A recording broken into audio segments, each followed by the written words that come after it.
Szeretettel köszöntöm a tisztelt hallgatóságot. Én dr. Hideg Gabriella vagyok, a Pécsi Tudományegyetem egészségtudományi karának adjunktusa, és a következő 1 órában Kenya színes világát szeretném önöknek egy kicsit bemutatni.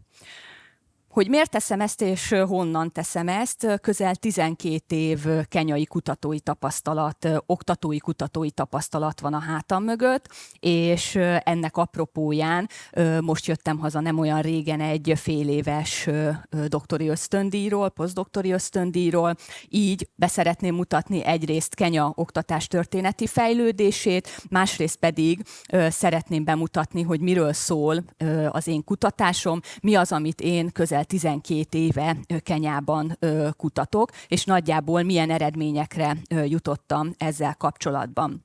Hogy miről fog szólni az előadás?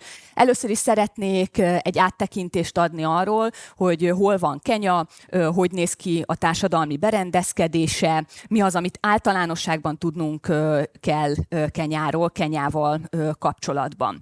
Ugye említettem, hogy a kutatásaim fókusza egyrészt az oktatás történetre hegyeződik, és az oktatás nevelés szociológiára. Éppen ezért végig fogom venni Kenya oktatási rendszerének fejlődését, egészen a törzsi társadalmaktól napjainkig.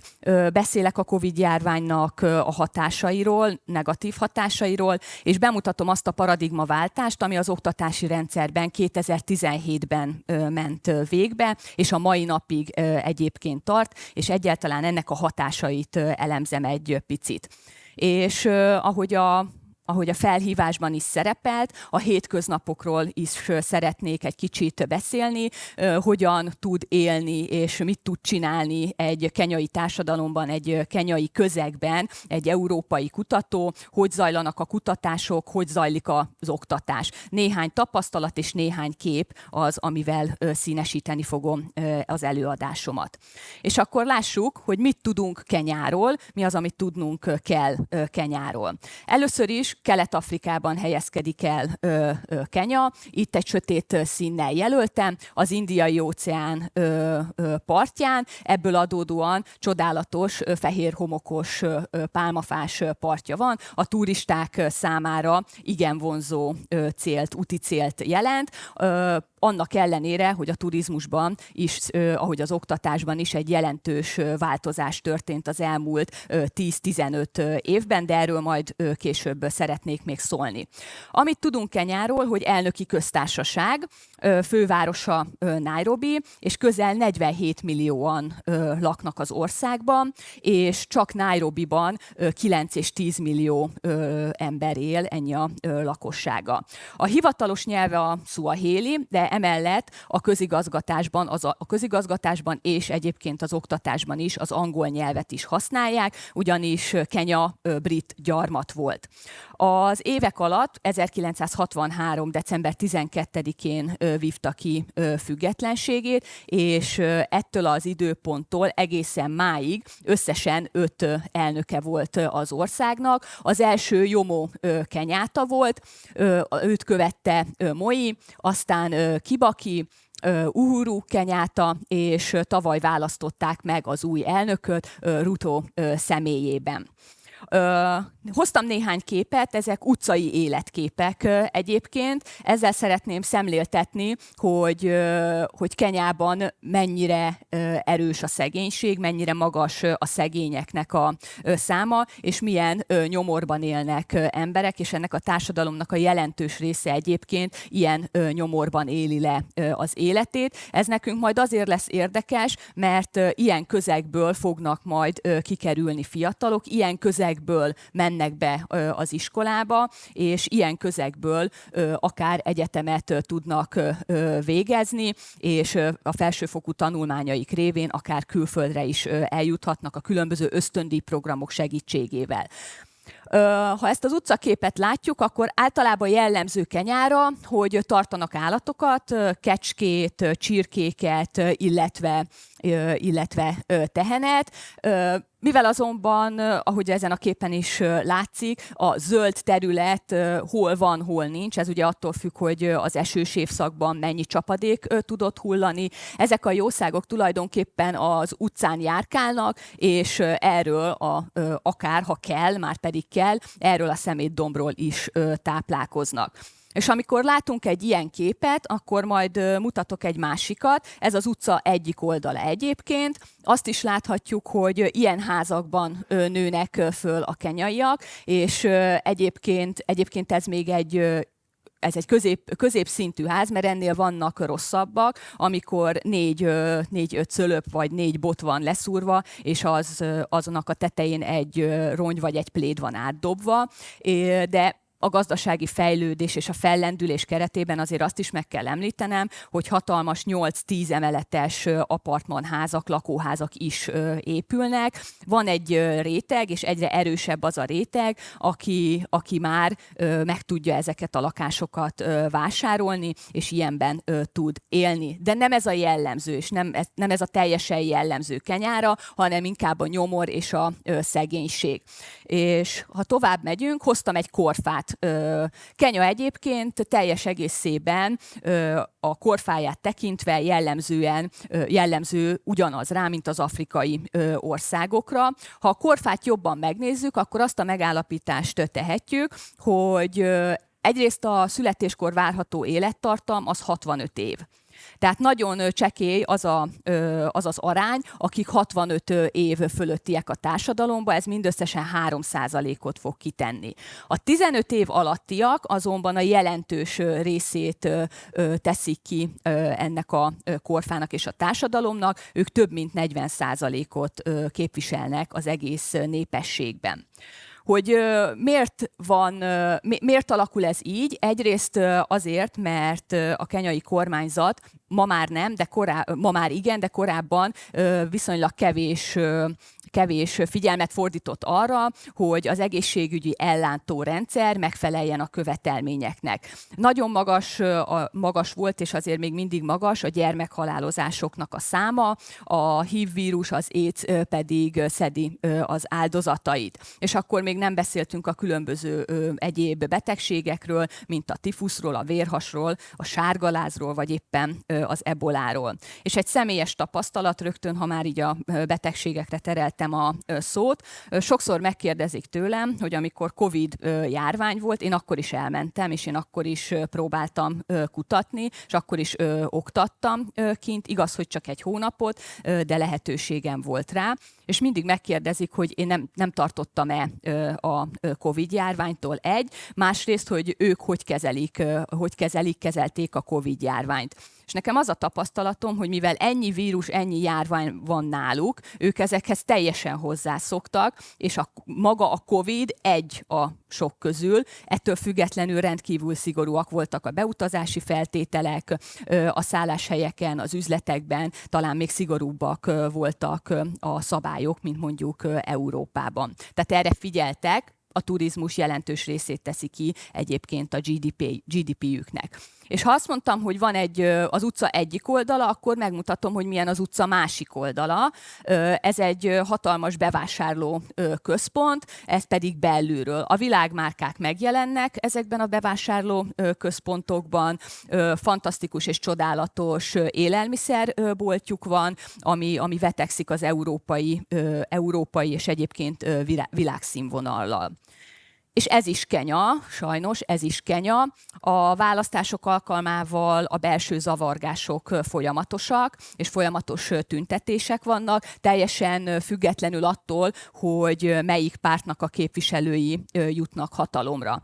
És ha az oktatás, akkor az oktatás területét is eléri a terrorizmus. Az El-Shabaab nevű terrorszervezet Nairobi és környékén van a központja, és pár évvel ezelőtt ők betörtek egy egyetemre, ahol diákokat mészároltak le, csak azért, mert keresztények voltak, és a Koránból nem tudtak idézni, és azonnal le is mészárolták őket. Mindezek után megerősítették az iskoláknak a védelmét, mindenhol fegyveres őrök vigyáznak, és nagyon nehéz egyébként külsőnek bejutni, még engem is igazoltattak, tőlem is minden alkalommal elkérték az útlevelet, hogy egyáltalán bemehessek az oktatási intézményekbe. És akkor a megrázó képek után hoztam néhány kellemesebbet. Gyönyörű homokos part, gyönyörű állatvilággal, gyönyörű természettel, ez is Kenya. Tehát amikor azt a címet adtam az előadásomnak, hogy Kenya színes világa, az többek között ezért is van, mert ennyire színes, és egyébként ennyire megosztó is. Az oktatás történetre térnék át, és az, hogy az oktatás hogyan alakult a kezdetektől napjainkig, ezt szeretném egy kicsit bemutatni. 3 szakaszt lehet elkülöníteni. Az első szakasz ugye a hagyományos szakaszunk lesz, ami az 1800-as évekig fog majd tartani. Ezt követi az úgynevezett misszionárius szakasz, ez 1800-tól egészen a függetlenné válásig fog húzódni. Ezen belül megkülönböztetünk még 2 szakaszt, egyrészt a gyarmatosítás előtti időszakot, másrészt pedig magának a gyarmatosításnak az időszakát. És a felszabadulás után beszélhetünk kormányzati vagy állami szakaszról, ezt én 3 alszakaszra osztottam, annak megfelelően, hogy az oktatás milyen szinteket hoz a kenyaiak életébe. Így van egy első rendszer, második rendszer, és van egy jelenlegi rendszerünk. Ezekről fogok egy kicsit részletesebben most beszélni. A hagyományos szakasz, amivel kezdenünk kell, amit Kenyáról fontos még tudnunk, hogy 40 törzsre épül ez a társadalom. Tehát 40 törzs alkotta, és a nevelés, az oktatás is ezen a törzsi társadalmon belül valósul meg. Az, hogy a törzsi társadalom, hogy az egyes törzsek milyen specializációval élnek, az nagyban befolyásolja majd azt, hogy milyen gyakorlati tudást fognak szerezni a fiatalok. Mondhatjuk azt is, hogy ezeknek a törzseknek lesz egy saját oktatási színterük, egy oktatási szintjük, és 3 ilyet lehet elkülöníteni.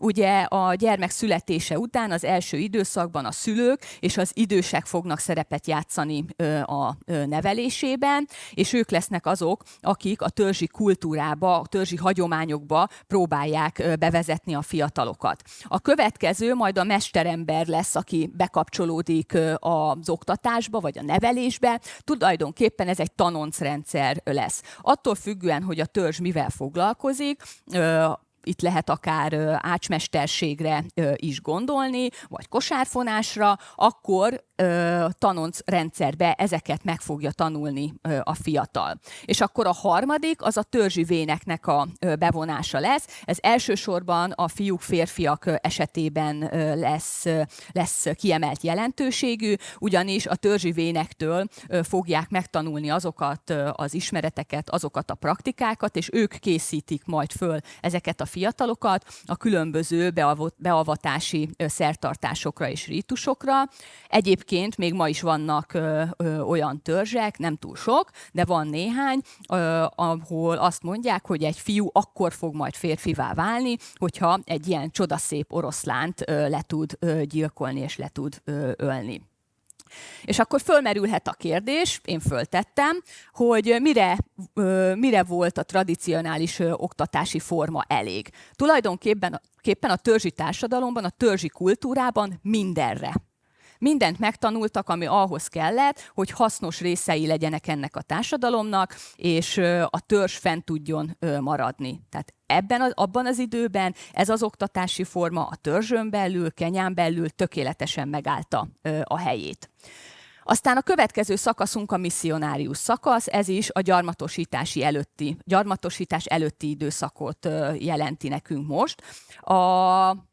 1800 körül megjelentek különböző misszionárius szervezetek, ők egyházi szervezetek voltak, keresztény tanokat hirdettek, és az ő oktatásuknak és az oktatási célkitűzéseik azok voltak, hogy egyrészt az őslakosokat hitre térítsék a saját keresztény hitükre, ehhez pedig a legmegfelelőbb módszernek azt gondolták, hogy ha iskolákat alapítanak, és az iskolákon és a gyerekeken keresztül el fognak tudni jutni a törzsfőnökökhöz és a törzsek különböző tagjaihoz. Így aztán egyrészt az oktatás megvalósul, a szervezett, intézményesült oktatás megvalósul Kenyában, és egyébként az őslakosokat is a keresztény hitre tudják majd téríteni.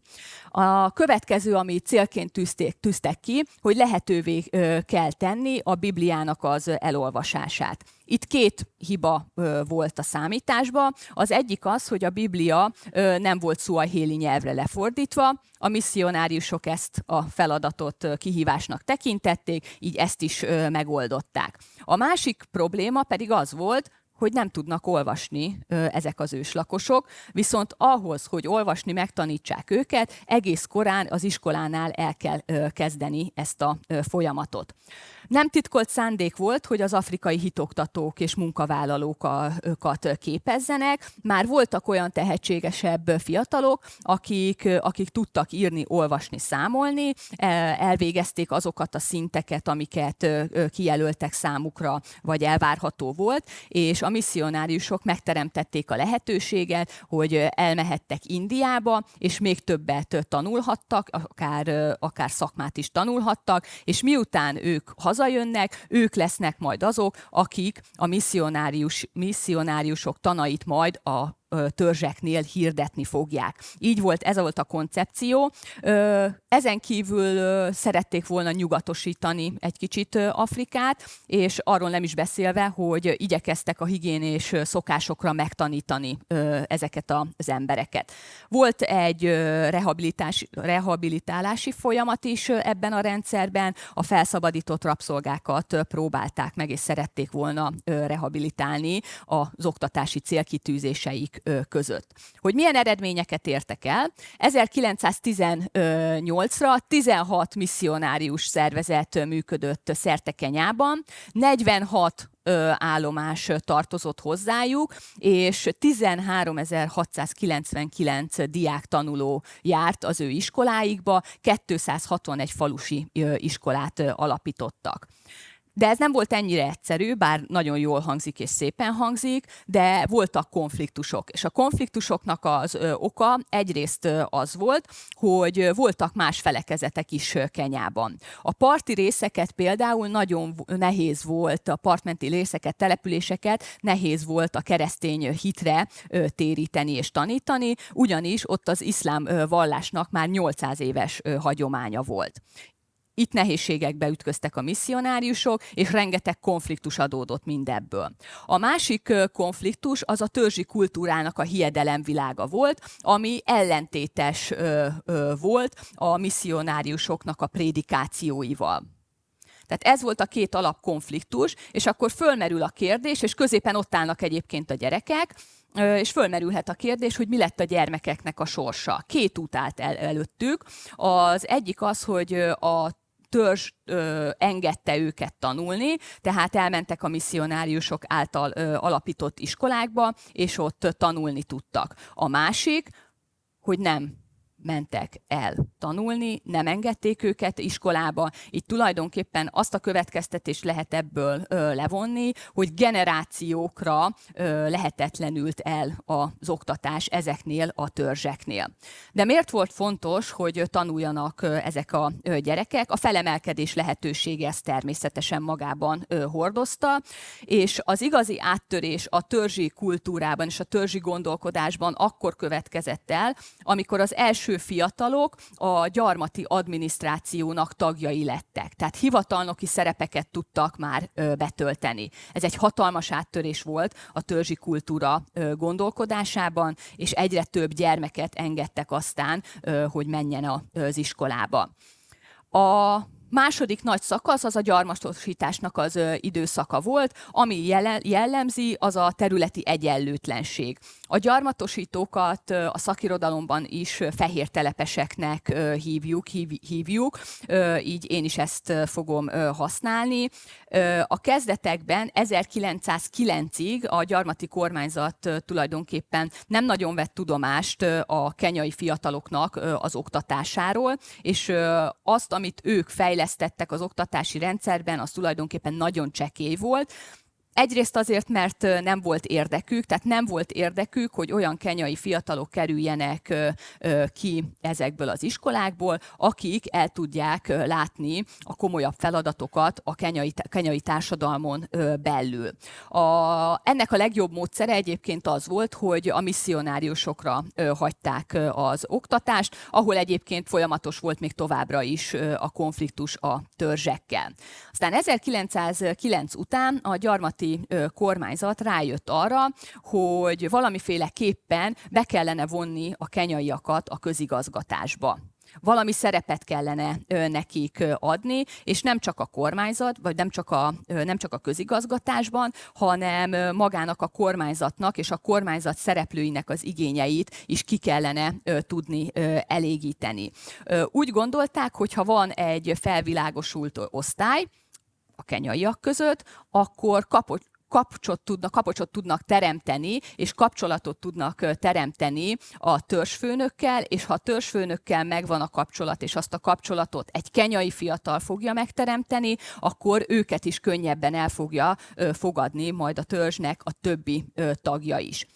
A másik ok, amiért szerették volna, hogy tanuljanak ezek a fiatalok, és szorgalmazták azt, hogy minél jobban beszéljenek angolul, az pedig az volt, hogy megértik azokat az utasításokat, amit a gyarmatosítók, a fehér telepesek adnak nekik, így tudják otthon akár dolgoztatni őket, munkát tudnak nekik adni, akár a kertben, akár pedig házi szolgaként. A másik fontos dolog, és hát tényleg az utolsó, ami miatt tanítatni akarták a kenyaiakat, az pedig az, hogy az ázsiai munkásokat ki tudják szorítani Kenyából. Az ázsiai munkások a műszaki területekhez értettek nagyon jól, viszont terhes lett a gyarmatosítóknak az ázsiai jelenlét, éppen ezért a műszaki oktatásra helyezték a hangsúlyt, és kenyai fiatalok tudják betölteni az ázsiaiak szerepét, és sokkal kevesebb is kerül egyébként. Azonban, ha következtetést akarok levonni a gyarmatosítás időszakának az oktatás politikájáról, ha lehet így hívni, akkor azt mondhatom, hogy széles réteg azért továbbra sem jutott hozzá oktatáshoz, minőségi oktatáshoz pedig egyáltalán nem. A fehér telepesek alapítottak iskolákat, de csak a saját gyermekeik számára, és a széles réteg, széles kenyai réteg ebben nem tudott bekapcsolódni. Hogy ezt mivel támasszák alá, rengeteg bizottságot alakítottak és alapítottak, akik azt voltak hivatottak vizsgálni, hogy a kenyai fiatalok miért nem valók az oktatási rendszerbe. Én egy ilyen bizottságot emeltem ki, ez pedig a Batchelor Bizottság 1940 és 1950 között kiadtak egy tanulmányt azzal kapcsolatban, hogy miért nincs helye a kenyaiaknak az oktatási rendszerben, és ezt próbálták számokkal alátámasztani. Azt mondják, hogy az első 4 évben a kenyai diákoknak a fele abba fogja hagyni a tanulást. Tehát, hogyha van 100 diákunk, 50 az első 4 évben lemorzsolódik. Így marad 50 diákunk, akiknek majd a 4. év végén lesz egy vizsga, ahol le fog morzsolódni a 4/5-ük, tehát marad majd 10 diákunk, aki felső tagozatba fog tudni lépni, és a felső tagozatban újabb a 10 diáknak a fele ismét lemorzsolódik, azért, mert különböző tandíjakat vezetnek be, vagy pedig olyan vizsgák elé állítják őket, aminek nem fognak tudni megfelelni. Tehát ebben a rendszerben 100 diákból 5 lesz az, aki el tudja végezni majd az általános iskolát, tehát egy alapfokú oktatásról beszélünk. És akkor nézzük meg a kormányzati állami szakaszt. A cél egyrészt az volt, hogy a gyarmati rendszernek az oktatásban résztvevő szereplőit valahogyan kiszorítsák Kenyából. Igyekeztek a misszionáriusokat is kiszorítani egyébként Kenyából, és átvenni az oktatást. Nagyon kevés tapasztalattal, de megpróbálták. Cél volt, hogy az egyenlőtlenségeket felszámolják a rendszeren belül, és a hátrányos helyzetű települések is felzárkózzanak, és egyenlő szinten tudjanak élni. Azonban ez nem ment ilyen egyszerűen, és nem is működött. Az elképzelés az volt, hogy a hátrányosabb helyzetű településekre a legjobban kvalifikált tanárokat fogják elküldeni. És ők fognak tanítani, és akkor így föl tudják zárkóztatni ezeket a térségeket. Hogy ez mind működjön, különböző forrásokat kellett a kormányzatnak biztosítania ezeken a térségeken, ezekbe a térségekbe. Azonban és egyáltalán ez Kenyára teljesen jellemző lesz, hogy nem azok a települések és nem azok a térségek kapták meg ezeket a pénzeket, akik igazán rászorultak erre, hanem azok a területek, ahol azok a törzsek éltek, akik a kormányzatban vezető szerepet töltöttek be. A felszabadulás után Jomo Kenyatta volt az elnök, ő a Kikuyu törzshöz tartozott, így a legtöbb támogatást ez a törzs kapta, és itt voltak a legjobbak az iskolák, a tanárok természetesen ezekben az iskolákban szívesebben dolgoztak, mint egy hátrányos helyzetű térségben, és fölmerült annak gondolata is, hogyha őket kényszerítik, hogy ilyen helyre menjenek tanítani, akkor inkább elhagyják a tanári pályát. Tehát a kormányzat első törekvései arra, hogy fölzárkóztassák az oktatási rendszert, és egy egyenlő, igazságos rendszert hozzanak létre, tulajdonképpen ezen a ponton kudarcba is fulladt. Mondhatjuk azt is, hogy egyébként a gyarmatosítás hatása az, ami még mindig érződik, valójában tényleg így van, de a kormányzat a mai napig nem tudja ezt az egyenlőtlenséget megoldani, pedig azért komoly évtizedek teltek el 63 óta.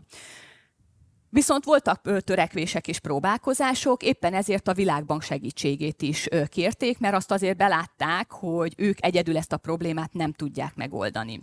A Világbank a 60-as években a társadalmi, politikai és gazdasági változások mozgató rugójának az oktatást tekintette, és az oktatáson belül is a felsőoktatást. Így rengeteg pénzt adtak arra, hogy a felsőoktatás fellendüljön, minél több fiatal kerüljön be a felsőoktatási rendszerbe. Ez a 70-es években csúcsosodott ki, a felsőoktatás valóban népszerű lett, rengeteg fiatal végzett, ráadásul a Világbank ösztöndíj lehetőséget kínált a fiataloknak, külföldi lehetőséget, elmehettek külföldre.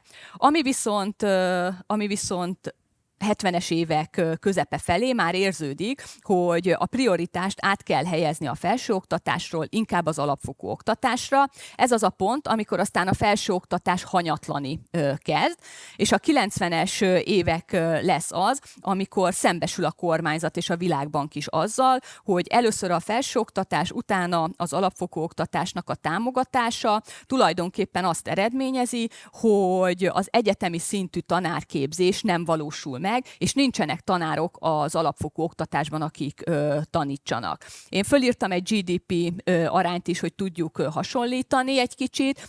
A kormányzat 5 és 7% között fordít a GDP-jéből oktatásra. Ez egyébként a többi afrikai és szomszédos afrikai országokhoz képest igen magas arányt jelent. A probléma, amit én problémának látok, az, hogy ez az összeg tulajdonképpen ebbe az egyenlőtlen rendszerbe elforgácsolódik. Ezért nem valósult meg az oktatási rendszeren belül sem az egyenlőség.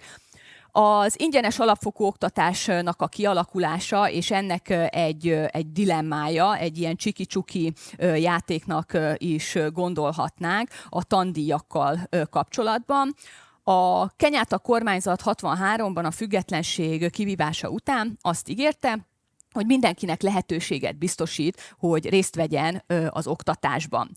Így el fogják törölni a tandíjakat. Ez 63-tól 71-ben valósult meg. Tehát 71-ben törölték el a tandíjakat, 73-ig úgy zajlott, hogy az első teljesen ingyenes volt, majd 73-ban úgy döntött a kormányzat, hogy az első 4 osztályt teszik ingyenessé, tehát éppen megtanulnak írni, olvasni, számolni a fiatalok, és onnét kezdve minden évben 60 kenyai shillinget fognak kérni a szülőktől a gyermekek tanítatásáért.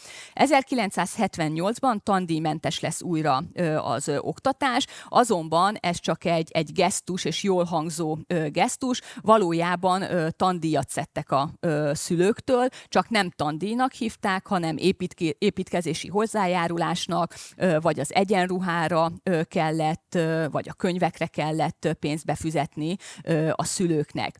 A 80-as években a kormány úgy tűnik, hogy véglegesen visszavonja ezt a rendeletet, és fizetőssé, tandíjkötelessé teszi az alapfokú oktatást. 2003 a fordulópont, amikor véglegesen eltörlik egyébként a tandíjakat, és ez a mai napig így van, tehát nem lett újra fizetős az alapfokú oktatás. És hoztam néhány számot. 2002-ben 5,9 millió diák tanult az alapfokú oktatásban. 2022-es számot is hoztam, ez 9,7 millió, és a 2017-es majd azért lesz nekünk fontos, mert 2017-ben van az oktatási rendszeren belül egy paradigmaváltás, amiről nem sokára beszélek is. Ehhez képest visszaesett a diákok száma az alapfokú oktatáson belül. És akkor hoztam néhány képet, hogy néz ki egy kenyai általános iskola. Én amikor 2012-13-ban először jutottam el általános iskolába, akkor én sok mindenre számítottam, de ennyire rossz helyzetre nem, és most már 12 év távlatából tapasztalataim is vannak azzal kapcsolatban, hogy hogyan változott a szülők, a gyermekek lehetősége és a motivációja a tanulás iránt. Amit tapasztaltam, egyrészt azt, hogy kicsi osztálytermekben tanulnak a fiatalok, nem modern felszerelések között, ezt azért láthatjuk, ütött-kopott székeken tanulnak, ennek az asztalnak egy sima felülete nincs, amin elvileg őnekik írniuk kéne és számolniuk kéne, a füzeteik inkább és a könyveik inkább salátákra emlékeztetnek, mint olyan könyvre, amiből komolyan lehetne tanulni. Megdöbbentő egyébként a látvány. Amit még látunk, hogy egy padban akár 3-4 is ülnek, tehát nem egy ideális környezet egy gyermeknek a tanulásra. Amit még tapasztaltam az első időszakban, hogy egy osztályon belül a 8-10 évesek mellett ott ülnek 16-17 évesek is. Tehát szembetűnő volt ez a hatalmas különbség a fiatalok között, és én akkor azt a választ kaptam, hogy nem, tehát a fiatalok van, hogy évekig kimaradnak az oktatási rendszerből. Mindez azért történik meg, mert egyszerűen a szülőknek nincsen annyi pénzük, hogy tanítassák a gyermeküket, és a legalapabb dolgokat nem tudják nekik megvenni. Nekik nincsen márkás iskolatáskájuk, hogyha van egy szatyor, amiben viszik a holmiukat, akkor ők már nagyon szerencsések. Tehát az a gyermek már nagyon szerencsés ebben a társaságban. Tehát kimaradnak az oktatási rendszerből, és amikor a család helyzete rendeződik, akkor ők bekapcsolódnak ott, ahol egyébként abba hagyták. Így alakul ki a 8 éves ül az iskolapadban, és mondjuk egy 16 éves. Egy kenyai családnak akkor azt kellett egyébként eldöntenie, hogy tanítatja a gyermekét, és ez a családi kasszából pénzt fog kivenni, vagy pedig elküldi dolgozni, és a gyermek elmegy dolgozni, és akkor termelőként vesz részt a család életében. Ezzel szembesültem 12 évvel ezelőtt. Aztán múlt az idő, és az elmúlt 3 évben rendszeresen mentem általános iskolákba újra. Ezen a képen is egyébként pont a kutatásomhoz szükséges kérdőíveket töltik ki a gyerekek, vagy a fiatalok, és már azzal szembesültem, hogy nem ennyire éles a kontraszt korban a gyerekek között, de még mindig jelen van ez a korkülönbség. Viszont a válasz sokkal jobban megdöbbentett, azt hiszem, mint az első alkalommal. Most már megjelent Kenyában az, hogy évet kell ismételnie a gyerekeknek. Tehát nem azért ül ott, mert ő kimaradt a munka miatt, a megélhetés miatt, hanem azért, mert évet kell ismételni. Azt is elmondták a kollégák, mondják, hogy nagyon alulmotiváltak most már a gyerekek.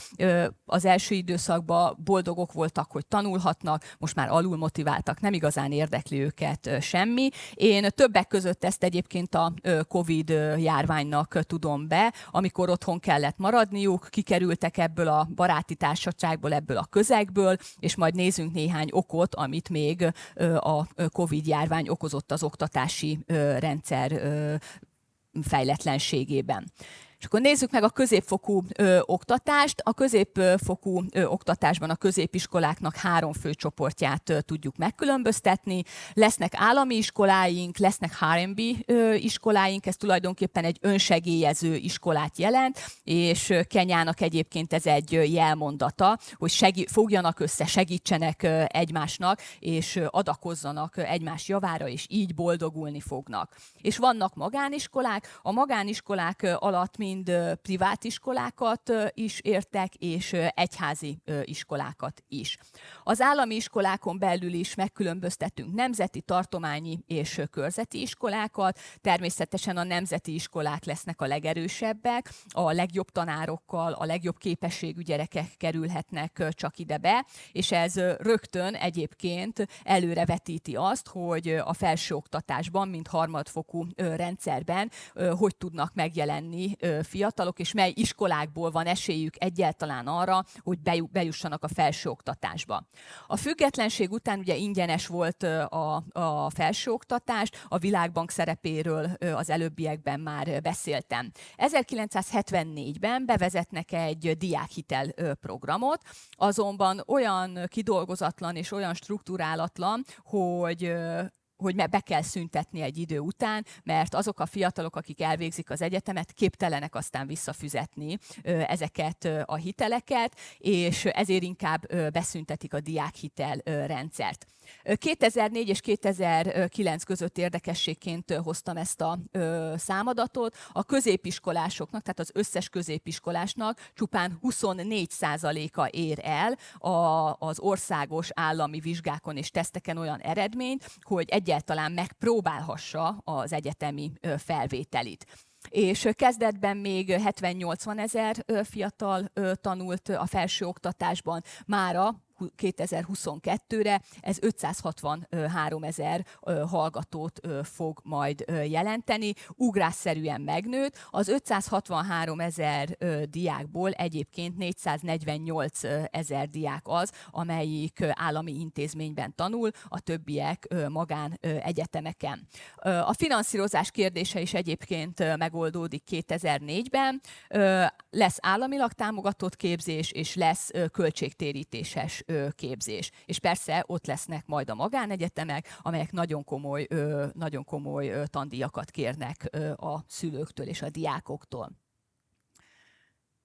Paradigmaváltás az oktatási rendszerben. Ugye említettem, hogy 3 részre lehet a kormányzati szakaszt tagolni. Volt egy első, egy második, és ez az új rendszer, amit 2017-ben vezettek be, de egyébként már 2013-ban meg akarták ezt valósítani. Az lett volna ennek az oktatási rendszernek a célja, hogy a korábbi lexikális tudásra épülő oktatást kivezessék, és kompetencia alapú oktatásra álljanak át. Éppen ezért a kompetencia alapú oktatásnál fontos lesz a tanulóközpontúság, fontos lesz, hogy a hallgató, a tanuló alkalmazkodni tudjon a külvilághoz, innovációkészsége meg legyen és kreatív legyen. Erre próbálnák felkészíteni a kenyai fiatalokat ebben az új rendszerben 2017-től. Hogy néz ki ez a rendszer? Egyrészt van egy 2 éves képzésünk, ez az általános iskolai képzést fogja majd jelenteni. Ezután fog bekerülni a gyermek az általános iskolába, ami 6 évet fog jelenteni. A 6 év után lesz 3 év, ami alsó középiskola, 3 év, ami felső középiskola, és még 3 év, ez pedig már az egyetemi képzést fogja jelenteni. Az egyetemi képzés nem minden szaknál jelent 3 évet, vannak olyan képzések, ahol 4 vagy 5 évet is jelenthet. Amiért a 2023-as év érdekes, az, hogy most fog elindulni, vagy most indult el januárban az az évfolyam, ami már az alsó középiskolát fogja elkezdeni. És föltettem a kérdést, hogy vannak-e problémák, mivel föltettem ezt a kérdést, így természetesen vannak, és én a sikeres megvalósításnak egyébként látom akadályait, egészen pontosan 4 akadályt látok, mert nem működik jól a rendszer, ez tapasztalható, érezhető, ahogy minden nap ott van az ember közöttük, és próbáltam rendszerezni, összegyűjteni, hogy miért nem működik ez a rendszer. Miért nem sikerült ennek maradéktalanul a bevezetése? 2017 óta most már 6 év telik el, és nem működőképes. Egyrészt vannak létesítmény problémák, ez alatt azt értem, hogy van sok diák, van sok fiatal, viszont konkrétan nincsenek tantermek, ahol őket le lehetne ültetni, és továbbra is ott tartunk, mint a 12 évvel ezelőtti képen, hogy 3-4 ülnek egy padban, és ugyanolyan körülmények között. A másik, és szintén a létesítmény problémákhoz kapcsolódik, hogy nincsenek meg azok a laboratóriumok, műhelyek, illetve különböző multimédiás eszközök, amik egyébként a kompetencia alapú oktatásnak alapját jelentenék. Amikor azt mondom, hogy laboratórium, akkor egy háztartás tanórát ilyen körülmények között tartanak, tehát ez nem a kompetencia alapú oktatást feltételezi ez a körülmény, és ez a tábla, és ez a kép sem ezt sugallja annak, aki ezt nézi.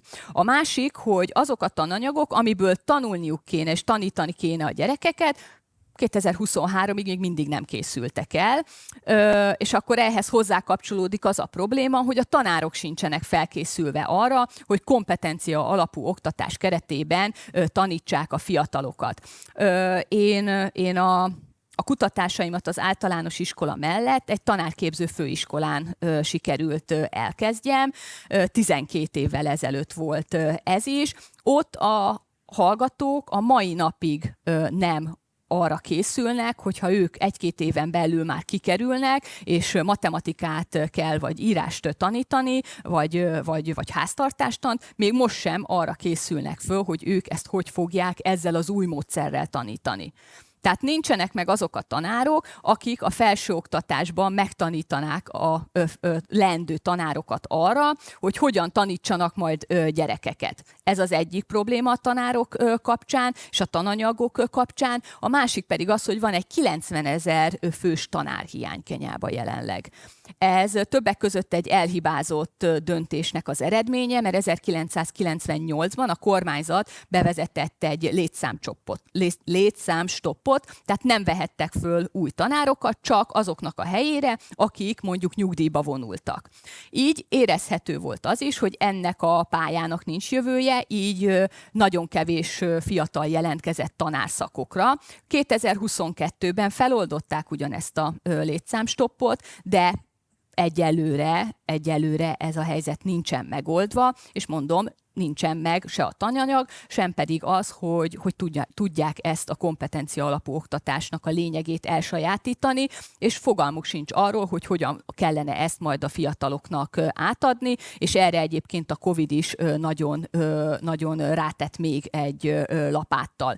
És vannak anyagi problémák, ez a szülők részéről.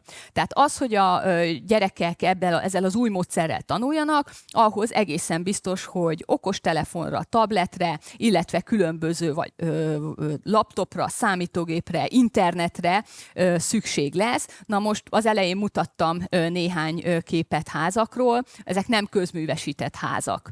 Tehát közmű sincs a házakban, nemhogy számítógépet tudnának vásárolni, vagy internetet. Rengeteg mobiltelefon van az országban, mert ha végigmegyünk egy utcán, az utcának a 80%-ában, ahol üzletek vannak, a 80%-ában biztos, hogy telefont árulnak. A mai napig nem értem, hogy kinek és miért, de sorok állnak a telefonokért.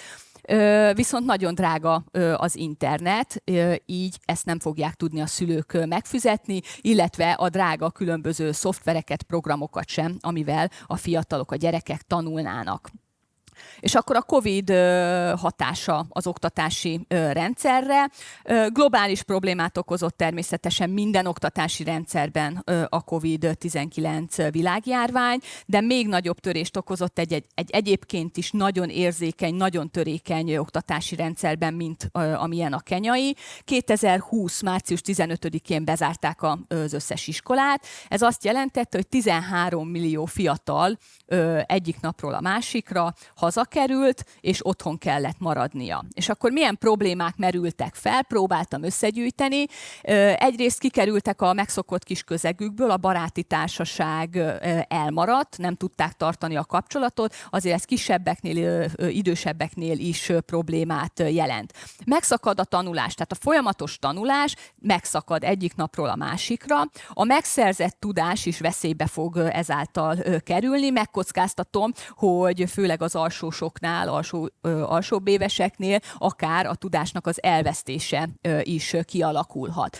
Aztán a szülői segítség hiánya, ami még problémát fog majd jelenteni. Egészen pontosan a szülők nem fognak tudni segíteni, még ha valamiféleképpen online meg is kapják a gyerekek az anyagot, hogyha a gyermek nem érti, a szülő nem fog tudni segíteni, mert túlnyomó többségben még mindig nem tudnak a szülők írni és olvasni. Probléma. A tanulási szakadék a diákok között még nagyobb lesz. Lesznek egy osztályon belül is olyan diákok, akiknek otthon van internet, van áram, van laptop, tanulni tudnak, ők még előrébb kerülnek, és lesznek olyanok, akiknek erre nincs lehetőségük. És itt még nem is beszéltünk településekről, térségekről, itt mondjuk csak egy osztályon belülre vetítem le ezt a hatalmas eltérést. Aztán van egy táplálkozási és gazdasági válság a családokon belül. Amikor egy szülő eldönti, hogy iskolába küldi a gyermekét, az nagyon fontos számukra, hogy olyan iskolát válasszon, ahol a gyermek napközben étkezést is kap. Így otthon már feltételezhető, hogy egy szájjal kevesebbet kell a tanítási napokon esetleg etni. Na most a Covid járvánnyal a gyermekek otthon maradtak, így a családon belül is nagyon komoly táplálkozási és gazdasági válság alakult ki. Arról nem is beszélve, hogy azok a munkahelyek, ahol esetleg a szülők is dolgoztak, ők is elveszítették a munkahelyüket. Jellemző egyébként Kenyára az is, hogy egy 8-10 fős családban egyetlen egy kenyérkereső van.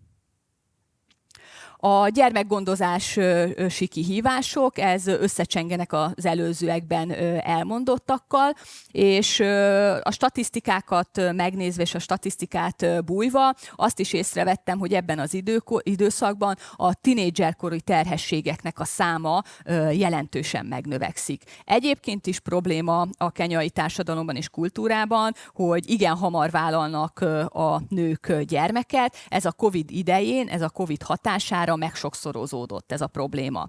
Aztán a fiúk meg fognak jelenni majd a munkaerőpiacon, így ők nem fognak visszamenni majd az iskolába, kimaradnak, és lehet, hogy végérvényesen ki fognak maradni az oktatási rendszerből.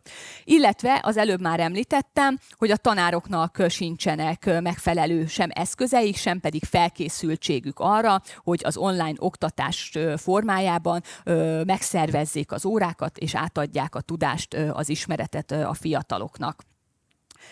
És akkor Kenya oktatás történeti fejlődését én így szerettem volna áttekinteni, és akkor most áttérnék arra, hogy én a kutatásomat hogyan tudtam megvalósítani egy ilyen kenyai közegben, milyenek Kenyában a hétköznapok, egy oktató-kutató mit él meg, főleg egy teljesen más habitussal, egy európai gondolkodással. Ezt szeretném most áttekinteni. Amikor én először voltam Kenyában, akkor megfogott. Tény és való megfogott, és elkezdett érdekelni ez a kultúra. Így a 3 hét után, mikor én hazajöttem, nem sokkal utána, a következő szeptemberben én PhD képzést kezdtem el a neveléstudományi doktori iskolában, és azon gondolkodtam, hogy az egyébként meglévő kutatási tervemet hogy fogom kiegészíteni, és hogy fogom ezt a kenyai dolgot bevonni, hogyan fogok kenyaiakkal együtt kutatni, hogy egészítem ki egyébként a magyar kutatást kenyai mintával. És mint minden kutató, én elkezdtem szakcikkeket keresni azzal kapcsolatban, hogy egyáltalán hogy néz ki ez az oktatási rendszer, mert kíváncsi voltam. Hát nagyon csekély eredményre jutottam az internetes adatbázisokban. A következő lépésben azt gondoltam ki, hogy akkor azt a kérdőívet, amit én összeállítottam, azt Kenyába is le kellene futtatni, és meg kéne kérdezni a gyerekeket, illetve a hallgatókat, hogy mit gondolnak egy olyan nemzetközi fogalomról, mint a fair play. És ez az oktatási rendszeren belül hogy fog megjelenni. Milyen jelentéstartalmat tulajdonítanak majd ezek a fiatalok ennek a fogalomnak. Éppen ezért azon a területen, ahol nekem a szállásom korábban volt, elkezdtem iskolákat, felsőoktatási intézményeket keresni. Ezzel sem jutottam sok sikerrel, nem jártam sikerrel, bár írtam rengeteg e-mailt, választ igazából, és használható választ nem kaptam.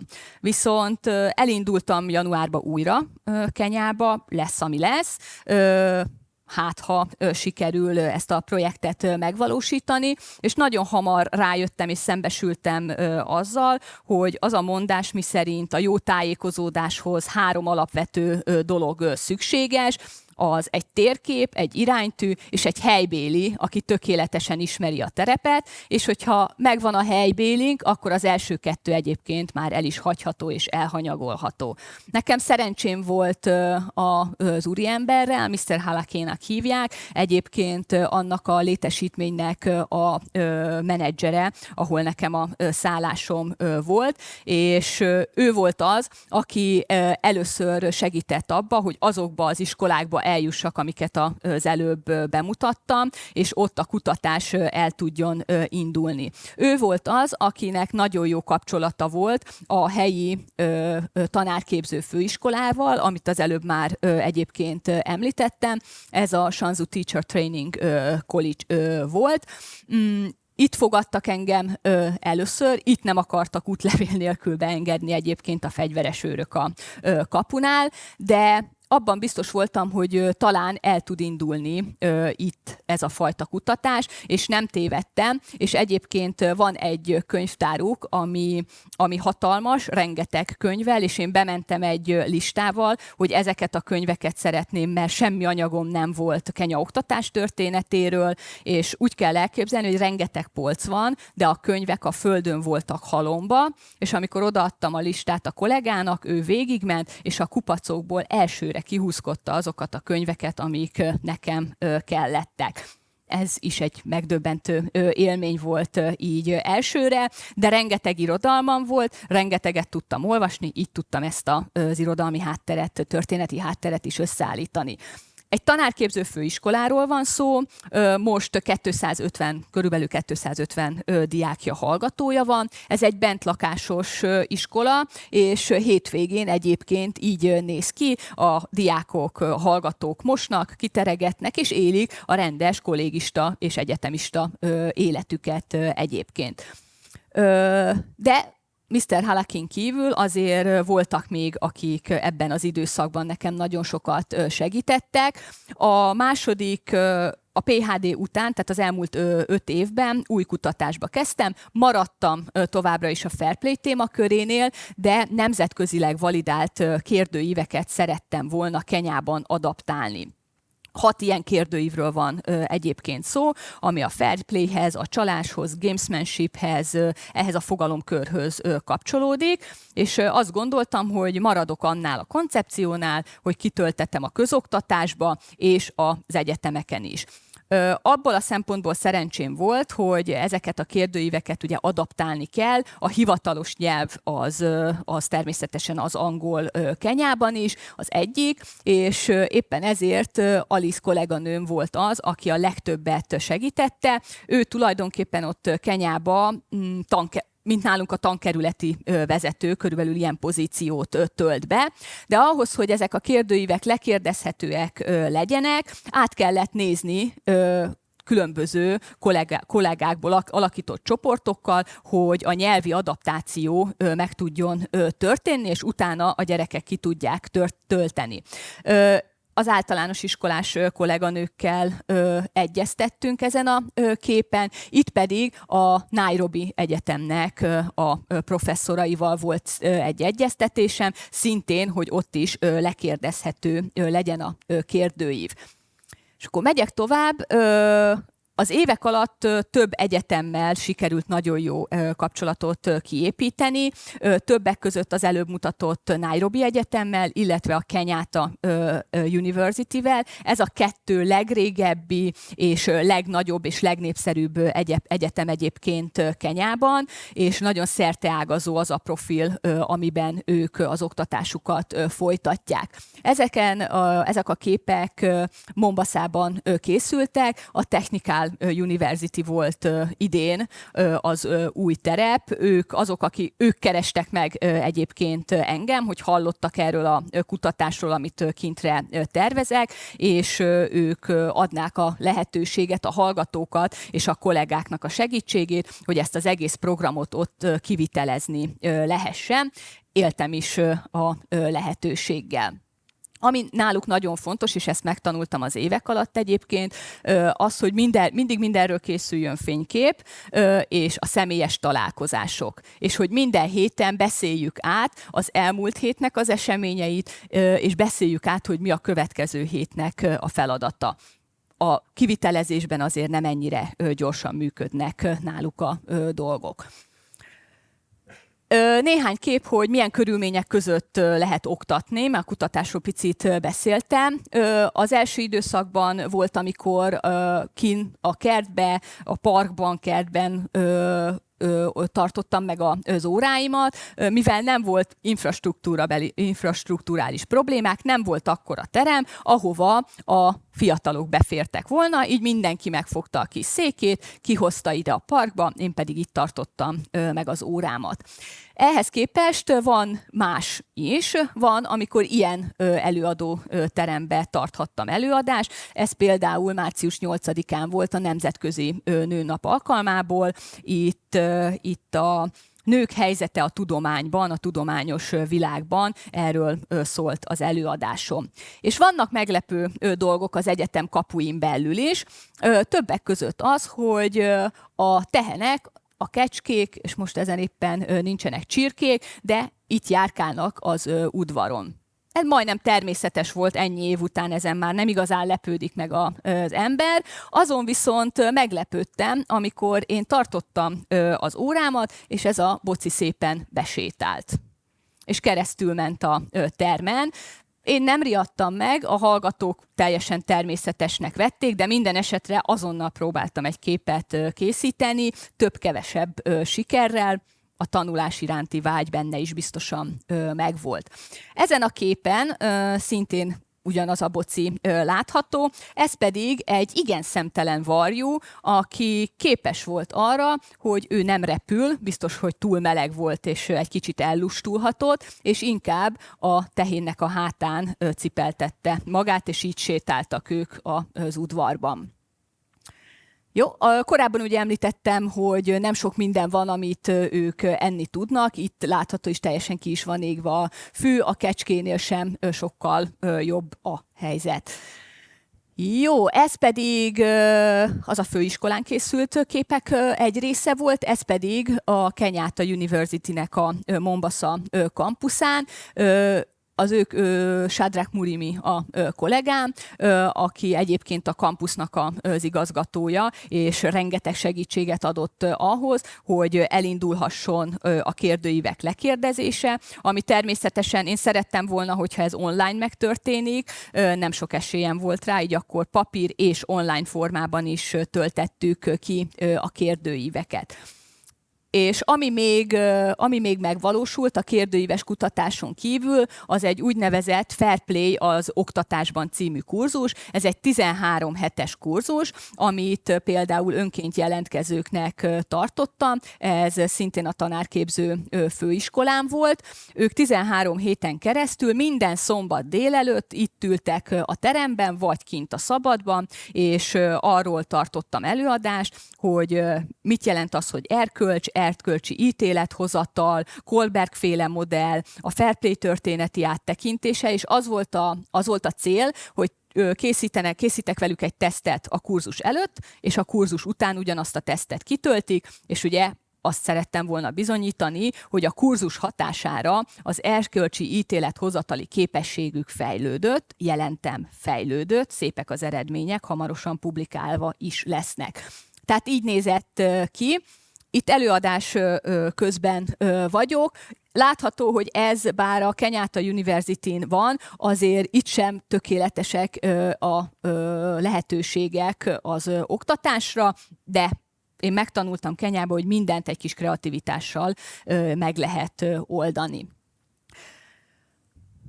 Az előbb említettem a Technical University-t, akik megkerestek, hogy a programot valósítsam meg. Ez a Fair Play program. Az elgondolás alapvetően az, hogy ne a sporthoz kössük a fair play-t, viszont ne csak a sporthoz kössük, bocsánat.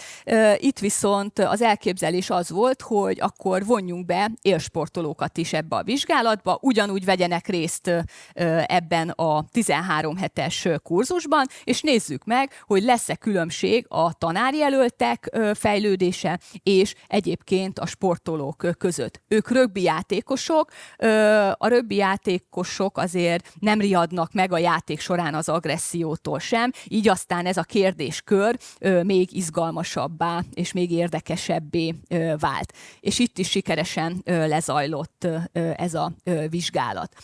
Ez az egész kutatás egyébként, amit én végeztem, az biztos, hogy nem sikerült volna, hogyha nincsenek olyan kollégáim, mint akiket az előbb mutattam, és ha nincsenek egyébként olyan lelkes hallgatóim, akik jönnek velem, töltetjük együtt a kérdőívet, ők segítenek abban, hogy a kollégiumba szabadidőbe kitöltsék a kérdőíveket, így aztán büszkén jelenthetem, hogy közel 8000 kitöltött kérdőív az, ami kivitelezésre került. Itt fel is tettem, asztalszámra voltak a kérdőívek, és nem volt teljesen őszinte a mosolyom, amikor tudatosult bennem, hogy ezt nekem föl is kell vinni egy adatbázisba, mert ezzel a túlsúllyal én haza nem fogok tudni repülni. Szóval a kint töltött időszaknak egy jelentős részét aztán az tette ki, hogy ezek a kérdőívek rögzítésre kerüljenek. A tudományos eredményekről mindemellett kutattam, oktattam, kérdőívet vittem föl, de azért volt még arra idő, hogy a Kibabi University által szervezett konferencián is részt vegyek, és néhány kutatási eredményt bemutassak. Itt egészen pontosan a blended learning módszertanáról beszéltem, feltételezve, hogy a kompetencia alapú oktatásukba ez majd a későbbiekben azért valamiféle változást és lendületet hozhat. Itthon Magyarországon a Pécsi Tudományegyetem egészségtudományi kara minden évben megszervezi most már többedik alkalommal a turizmus konferenciáját, egészségturizmus konferenciáját, és az elmúlt 2 évben már angol nyelvű szekció is indult, és minden évben az angol nyelvű szekcióban 4-5-6 kenyai kollega mutatja be kutatási eredményeit. Idén például Kenyából a kollégákkal mi elnököltük ezt a szekciót, és 11 kenyai előadást hallgathattunk meg, ami egy hatalmas előrelépést jelent a konferencia és egyébként a 2 egyetem és egyetemek közötti együttműködés szempontjából is. És akkor, ha a kollégák segítettek, és nagyon sokat segítettek, akkor azt is ki kell emelnem, hogy a bürokrácia útvesztőibe, hogy a kutatások engedélyeztetése szépen és gördülékenyen lemenjen. Én rengeteg segítséget kaptam Magyarország Nairobi nagykövetétől, dr. Mészáros Zsolttól, illetve a kolléganőjétől, Antal Zsófiától. Végig kísérték ezt a folyamatot szerencsére, és támogatták azt, hogy ezek a kutatások létrejöjjenek. Az elmúlt 2 évben voltam olyan szerencsés helyzetben, hogy pont akkor voltam kint Kenyában, amikor egyébként magyar delegáció is az országba látogatott. Tavaly például az akkori leköszönő köztársasági elnök úr volt kint, idén pedig Kövér László házelnök úr volt kint Kenyában. Ennek alkalmából ilyenkor mindig van egy-egy rendezvény, amire természetesen természetesen én is hivatalos vagyok, és van, most is így volt, az elnök úrnak a különböző szakmai programjában is részt tudtam venni. Ez elsősorban az egyetemek látogatására vonatkozik. És akkor néhány kép még a hétköznapokból és az életből. Majmok és majmok mindenütt egyébként. Jelentősen el is vannak szaporodva, de a prezentációm elején én mutattam néhány képet a bevásárlóközpontról, és milyen csodálatos, és milyen gazdag élelmiszer kínálata van. Hát ez a másik véglet, amikor a friss gyümölcs, zöldség egyébként a földön van a napon, és innét is lehet vásárolni. Nem feltétlenül a turistáknak javasolnám, hogy innét vásároljunk. És akkor a végére maradt még néhány kép a közlekedésre vonatkozóan. Én leginkább ezt a képet, ugye van egy tuk-tuk nevű szerkezet, amivel lehet közlekedni. Ha valaki motorral közlekedik, az itt van, az boda-bodának fogják hívni, és vannak ezek a kis buszok, amire csak így beugranak, itt van például ez. Jó, ezt pedig matatunak hívják, remélem nem tévesztettem. Az autóból azért én elkaptam ezt a pillanatot, amikor egy bodabodás, van egy vezető, aki vezeti a motort, mögötte ül valaki, és egyébként két műanyag széget egymásba húztak, és azt még föltették, és akkor így hárman tudnak tulajdonképpen ezen a motoron utazni. Hát nem gondolom, hogy túl biztonságos lenne. Én inkább egyébként megvártam egy Ubert, és inkább azzal mentem be az egyetemre. És akkor még mielőtt lezárnám a prezentációmat és az előadásomat, a turizmusra még egy gondolat erejéig kitérnék. Ugye azt mondtam, hogy az oktatási rendszerben van paradigmaváltás, úgy én a turizmusban is ezt megtapasztaltam. Annak idején, amikor én először mentem Kenyába, a szállodákban túlnyomó többségben európai turisták voltak. Nagyon sokat beszélgettem ezekkel a szintén vendégekkel, és ők általában 3 hónapra lehet egyébként vízumot igényelni, és ezt egyszer meg lehet még 3 hónappal hosszabbítani. Ők 3 hónapot töltenek jellemzően kint Kenyában, és azt mondják, hogy az ő nyugdíjukból ezen a kenyai színvonalon, amit biztosít nekik a szálloda, vígan megéri nekik kint Kenyában eltölteni ezt a 3 hónapot, mintsem itthon maradni és fűteni. Ez elsősorban egyébként a német nyugdíjas korosztályra és rétegre volt jellemző. És ez elég sokáig működött is, és érezhető is volt, hogy ez működik, míg nem a Covid-dal jött egy váltás. De már a Covid előtt is érezhető volt, hogy egyre kevesebb az európai az egyes szállodákban. És mostanra kicsúcsosodott oda ez a váltás, hogy a nemzetközi turizmus minimálisra csökkent az országon belül, tehát mondjuk az európaiak jelentős része a szállodákból elmaradt, viszont a belföldi turizmus ugrásszerűen megnövekedett. Ugye korábban említettem, hogy azért van egy gazdasági fejlődés, épülnek hatalmas lakóépületek, hát ennek a gazdasági fejlődésnek egy másik hozadéka, hogy van egy réteg, nem túl széles, de van már egy réteg, aki meg tudja fizetni azt, hogy Kenyába a különböző szabadságolások idején ő szállodában tölti el azt a pár napot. Tehát a szállodákban a belföldi turizmus növekedni fog. Vannak szállodák, akik nagyon jól fölismerték például azt, hogy csomagokat kínálnak a helyieknek. Például a Nairobi reptértől elutaztatják őket Mombaszába repülővel, és megszervezik a mombaszai repülőtér és a szálloda között is a transfert. És olyan csomagokat ajánlanak ki, amiben a transfer, a repülőjegy és a szállás és az ellátás is egyben elérhető, és az egyben megvan. ezt most már igénybe veszik. Amit én még érzékelek, azok az európai turisták, akik úgy tűnik, hogy ezekből a szállodákból elmaradtak, és jellemző, hogy elmaradtak, azoknak egy rétege tényleg elmaradt, a másik rész viszont a különböző magánapartmanoknak a szolgáltatásait veszik igénybe. Említettem, hogy a szupermarketek csodálatosan felszereltek, így kibérelnek egy apartmant, önellátóak, őt főznek maguknak, mindennel föl van szerelve az apartman. Ezeknek az apartmanházaknak egyébként van mindig egy medencéje, egy csodálatos medencéje, így ez az európai réteg inkább efelé tolódott el a turizmus területén. És tényleg zárnám az előadásomat és a gondolataimat, de sokat gondolkodtam azon, hogy hogyan tudnám megfogalmazni, hogy mit jelent nekem Kenya. És azt gondolom, hogy találtam egy talán megfelelő hasonlatot, hogy Kenya olyan, mint a dohány. Mint a dohány. Először füstös, először büdös, olyan tisztátalannak érzi az ember, de aztán beleszeret, és nem tud nélküle meglenni, nem tud a gondolatától se szabadulni. Én azt hiszem, hogy nekem Kenya pontosan ilyen. És köszönöm szépen a figyelmet.